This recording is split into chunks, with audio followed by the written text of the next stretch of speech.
Hello, welcome back to my channel myself dietician পদ্ম। আজকে নিয়ে চলে এসেছি একটা নতুন ভিডিও, হাইলি রিকোয়েস্টেড। অনেকেই এটা জানতে চেয়েছে, ম্যাম ফুড অ্যান্ড নিউট্রিশন অনার্সের কি সিলেবাস রয়েছে ফার্স্ট সেমিস্টারে, কোন কোন কলেজে ফুড অ্যান্ড নিউট্রিশন অনার্স আছে আন্ডার ক্যালকাটা ইউনিভার্সিটি। আমার লিস্ট করে ভিডিও করা রয়েছে, কেরিয়ার অপরচুনিটি নিয়ে ভিডিও করা রয়েছে এবং আরও অনেক ভিডিও রয়েছে কিভাবে ডায়েটিশিয়ান হওয়া যায়, এই সব কিছু।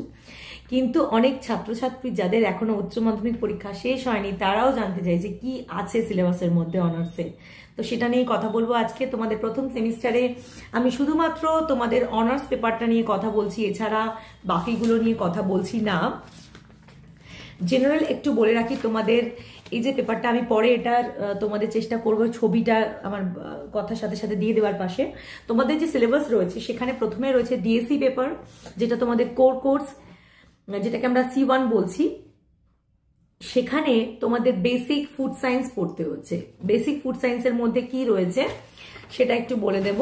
তোমরা ক্লাস 11-12 যেগুলো পড়েছিলে সেগুলোর প্রত্যেকটা টপিক কিন্তু তোমাদের অনার্সে থাকবে। কেউ যদি বলে তোমাদের এইচএস এর সাথে কোনো মিল নেই তোমাদের অনার্সের সাবজেক্টে, সেটা টোটালি একটা ভুল কথা। হ্যাঁ, অনেকটাই হায়ার লেভেল এটা বলতে পারো, বাট যারা 11-12-এ কুটিয়ে পড়েছে তাদের খুবই উন্নতি হবে, আরো ভালো হবে। যাদের ছিল না 11-12-এ নিউট্রিশন, হ্যাঁ এরকমও অনেক স্টুডেন্ট থাকে যাদের 11-12-এ নিউট্রিশন থাকে না, অনার্স পায়। পিওর সায়েন্স থেকেও কিন্তু অনার্সে যাওয়া যায়, nutrition honours, food and nutrition honours. সেটা নিয়ে একটা অন্য সেপারেটেড ভিডিও হয়তো আমাকে বানাতে হতে পারে, তোমরা যদি চাও। তো এখন যেটা নিয়ে আমরা ভিডিও বানাচ্ছি সেটা নিয়ে কথা বলবো। তো দেখো, প্রথমেই যেটা আমরা বলবো সেটা হচ্ছে সিলেবাস এবং কি রয়েছে এখানে। তোমরা ক্লাস 11-এ নিশ্চয়ই কার্বোহাইড্রেট ভালো করে পড়েছো। বেসিক তো আগে ভালো করে পড়েছো, বেসিকটা খাদ্য কাকে বলে, পুষ্টি কাকে বলে, স্বাস্থ্য কাকে বলে, এগুলো পড়েছো তো। তারপরে তোমাদের একটা চ্যাপ্টার পড়তে হতো যে কার্বোহাইড্রেট, এবং কার্বোহাইড্রেটের মধ্যে কার্বোহাইড্রেট কাকে বলে, তার উপাদান, তার উৎস, তার কার্যকারিতা, তাই তো, এবং বেশি খেলে কি হবে, কম খেলে কি হবে, এই নিয়ে তোমরা পড়তে। সেই পুরো টপিকটাই এখানে তোমাদের first semester basic food science DSC পেপারে রয়েছে। এবং কি রয়েছে একটু বলে দিই। প্রথম, বেসিক কনসেপ্ট অফ ফুড, খাদ্য সম্পর্কে সম্পূর্ণ একটা ধারণা। Nutrition and nutrients, nutrition and nutrients মানে হলো আমাদের পুষ্টি এবং পরিপোষক। এবং যেটা বলবো, ক্লাসিফিকেশন অফ ফুড। তোমরা 11-এ পড়তে তো যে খাদ্যকে কি কি অনুসারে ভাগ করব, তার মধ্যে তোমাদের পড়তে হতো উৎস অনুযায়ী, উপাদান অনুযায়ী, কার্যকারিতা অনুযায়ী, এগুলো পড়তে। তো সেইভাবে সেটা তোমাকে ক্লাসিফাই করতে হবে ফুডকে, খাবারকে। এরপরে আসছে ক্লাসিফিকেশন অফ নিউট্রিয়েন্টস, পরিপোষকের কটা ভাগ, সেটা তোমাকে পড়তে হবে। এরপরে আমরা চলে আসবো পরের যে সিলেবাসের সেকেন্ড টপিক, সেটা হচ্ছে কার্বোহাইড্রেট। কার্বোহাইড্রেটের ডেফিনেশন রয়েছে, ডেফিনেশন মানে হলো সংজ্ঞা। তারপরে রয়েছে ক্লাসিফিকেশন, যাকে আমরা বলছি শ্রেণী বিভাগ।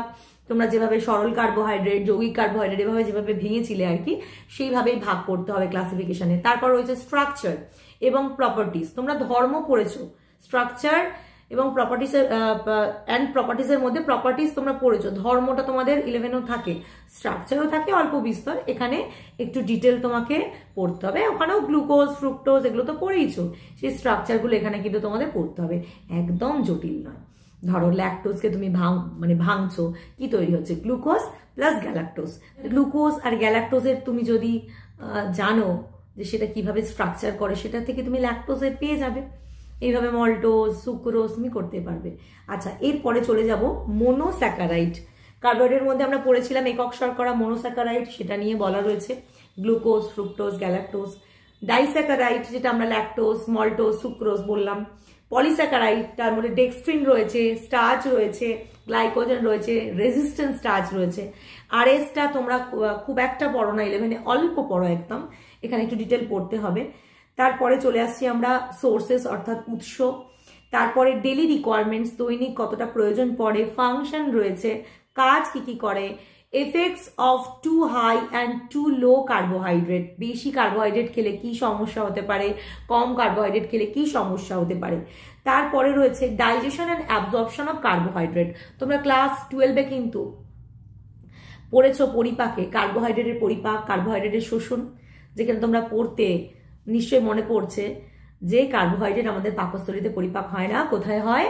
আমাদের ওরাল ক্যাভিটি, মুখগহ্বরে, এবং সেটা আর কোথায় হয়?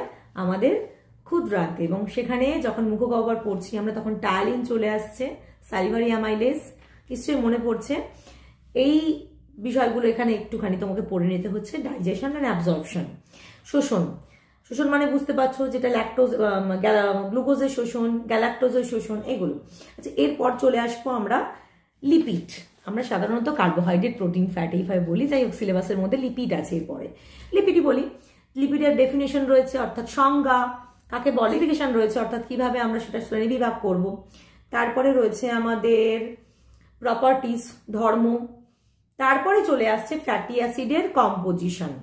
হ্যাঁ, তোমরা ফ্যাটি অ্যাসিড পড়েছো, এসেন্সিয়াল কোনটা, নন এসেন্সিয়াল কোনটা, স্যাচুরেটেড কোনটা, আনস্যাচুরেটেড মানে সম্পৃক্ত অসম্পৃক্ত, সেগুলো এখানে একটু ডিটেল পড়তে হবে, তার কম্পোজিশন, প্রপার্টিস, ধর্ম।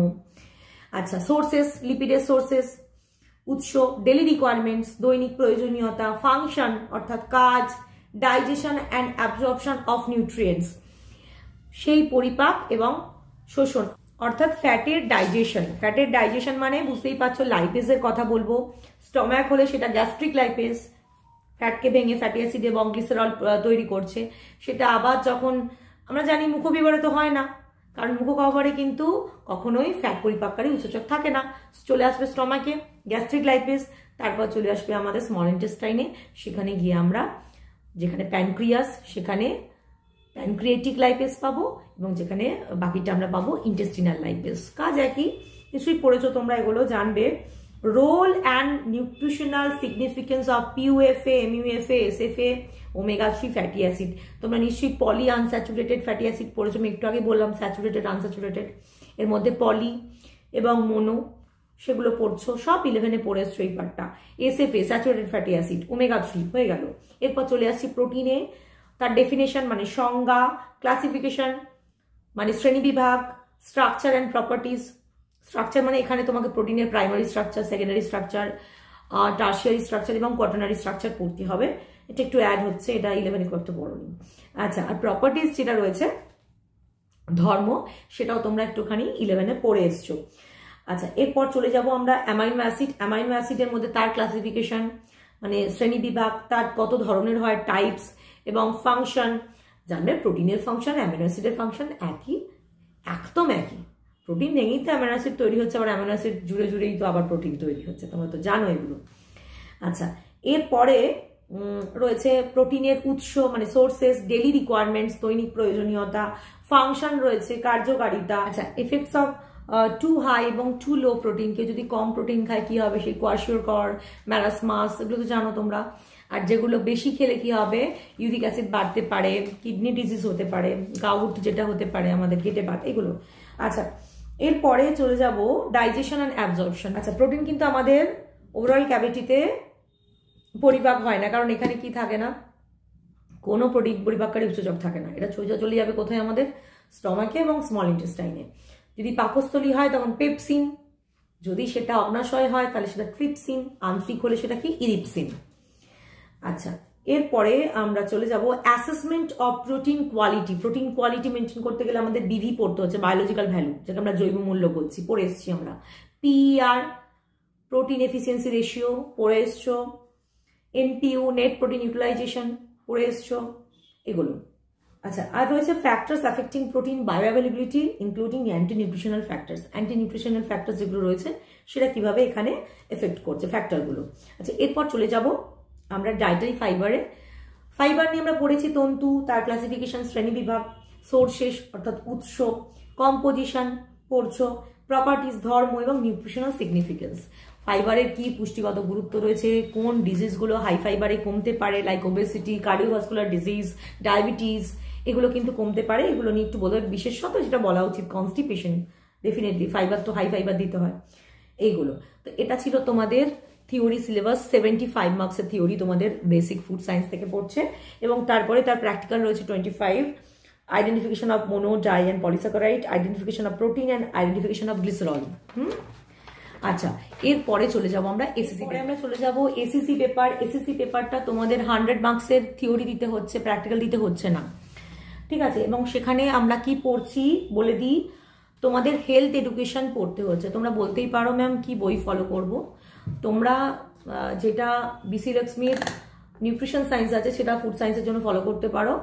আর আমাদের নিউট্রিশন অ্যান্ড হেলথ এডুকেশনের জন্য তোমরা ফলো করতে পারো কে পার্কের বই, প্রিভেন্টিভ অ্যান্ড সোশ্যাল মেডিসিনের কে পার্কের বই ফলো করতে পারো, বেটার হবে। এছাড়া কমিউনিটি বই ফলো করতে পারো, সুরিয়াতাপা দাস, খুব ভালো হবে। আচ্ছা, যেটা বলে দিই, এই হেলথ এডুকেশনের ক্ষেত্রে তোমাদের বলে দিই, নিউট্রিশন অ্যান্ড হেলথ এডুকেশনের যে কনসেপ্ট, এটা তোমাকে ওখান থেকে পড়তে হবে। আমি একটু সিলেবাসটা বলে দিচ্ছি। হ্যাঁ, অবজেক্টিভ, তার উদ্দেশ্যটা পড়তে হবে। ইম্পর্টেন্স, হেলথ এডুকেশনের গুরুত্ব পড়তে হবে। প্রিন্সিপালস অফ হেলথ এডুকেশন পড়তে হবে। নিউট্রিশন এডুকেটার্স কারা রয়েছেন সেই ক্রাইটেরিয়া পড়তে হবে, কি কি ক্রাইটেরিয়া ওয়াইজ করতে হয় এটা। আচ্ছা, তারপরে হচ্ছে টার্গেট গ্রুপস, কারা কারা টার্গেট গ্রুপস রয়েছে সেখানে নিউট্রিশন হেলথ এডুকেশন, সেখানে প্রত্যেকটা এজ গ্রুপ পড়তে হচ্ছে। এবং যেটা বলার সেটা হচ্ছে এখানে ইনফ্যান্টস পড়তে হচ্ছে, প্রি স্কুলার পড়তে হচ্ছে, স্কুল গোয়িং চিলড্রেনদের পড়তে হচ্ছে, অ্যাডাল্টস পড়তে হচ্ছে, এবং তার সাথে এল্ডারলি একদম বয়স্কদেরও পড়তে হচ্ছে, জেরিয়াট্রিক যেটাকে বলে। আচ্ছা, তারপরে আমরা চলে আসছি nutrition and health education communication process. Communication প্রসেসটা ডিটেল পড়তে হচ্ছে। Steps in planning health and nutrition education, কি কি স্টেপস মেনটেন করবো প্ল্যানিং করার জন্য সেইগুলো পড়তে হচ্ছে। Channels of nutrition education in the community, সেটা পড়তে হচ্ছে। Method involves in nutrition and health education, মেথডগুলো পড়তে হচ্ছে। Evaluation of nutrition and health education programmes, evaluate কি করে, ইভ্যালুয়েশন একদম শেষে আসবে, তো সেটাও কিন্তু পড়তে হচ্ছে ইভ্যালুয়েশন। এবার তোমরা এখানে বলতে পারো ম্যাম আপনি তো হেলথ এডুকেশন খুব তাড়াতাড়ি বলে গেলেন, কারণ হেলথ এডুকেশনের টপিকগুলো তোমাদের খুব বেশি 11-12 ছিল না। যেটা তোমাদের বেসিক ফুড সায়েন্সটা ছিল, হেলথ এডুকেশন খুব একটা বেশি ছিল না। তো সময় নষ্ট করে কোনো লাভ নেই। যেগুলো রিলেশন খুব বেশি পাবে তা না, ডেফিনেটলি তোমরা জেরিয়াট্রিক কিছুটা 11-এ পড়ে এসছো, স্কুল গোয়িং দেখবে ওখানে ছিল না, বালক বালিকা কিশোর কিশোরী প্রাপ, ওই জায়গাগুলো মিল পাবে, পড়াশোনায় মিল তো পাবে, কিন্তু একদম সরাসরি পাচ্ছ না মিলটা। তো এখানে বলার, এখানে 100 মার্কসের রয়েছে। তোমরা যদি জানতে চাও কিরকম প্রশ্ন পড়ে পরবর্তীকালে, সেটাও কমেন্ট করে জানাবে। আমি কিসের ওপর ভিডিও করবো, আমার মনে হলো সিলেবাসটা একটু এক্সপ্লেন করে দিই তোমাদের। তো এটা ছিল তোমাদের এসএসসি পেপার, এই দুটো হচ্ছে তোমাদের অনার্স পেপার রয়েছে। আচ্ছা, এছাড়া তোমাদের যে পেপারগুলো থাকবে সেগুলো এখানে তোমরা দেখে নিতে পারো। এটা তোমরা যখনই ভর্তি হবে জানতে পেরে যাবে। হ্যাঁ, তার মধ্যে তোমাদের মাইনর একটা পেপার নিতে হবে, তোমাদের এখানে আইডিসি পেপার নিতে হবে, তোমাদের এখানে এইসি পেপার নিতে হবে, সিভিএসই পেপার নিতে হবে। তো এগুলো এখানে রয়েছে। মানে এইসি পেপার, সিভিআর পেপার, এগুলো সব কিন্তু তোমাদের অনার্স নয়, কিন্তু এগুলো বাইরে, এগুলো নিতে হয়। তো যাই হোক, যদি আরও ডিটেল জানতে চাও ম্যাম কি একটু এক্সপ্লেন করুন কিভাবে কি, যেটা তোমরা জানতে চাইবে সেই ওয়াইজ যাবো। আমি আপাতত নিউট্রিশনের সিলেবাসটা তোমাদের সাথে ডিসকাস করে দিলাম। ভালো করে পড়ো, যারা নিউট্রিশনের জন্য এগিয়ে আসছো তাদেরকে বলবো অল বেস্ট। হ্যাঁ, খুব ভালো করে পড়ো, একদম কঠিন নয়। ইংলিশ ভার্সন যাচ্ছে, কিন্তু ইংলিশ ভার্সনে কোনো অসুবিধা হবে না। Practice makes man perfect, you can do it. Okay, তো চলো, গুড লাক, সবাই ভালো থেকো এবং ভালোভাবে মন দিয়ে পড়াশোনা করো। টাটা। আর অবশ্যই চ্যানেলটাকে সাবস্ক্রাইব করতে ভুলো না কিন্তু। Thank you.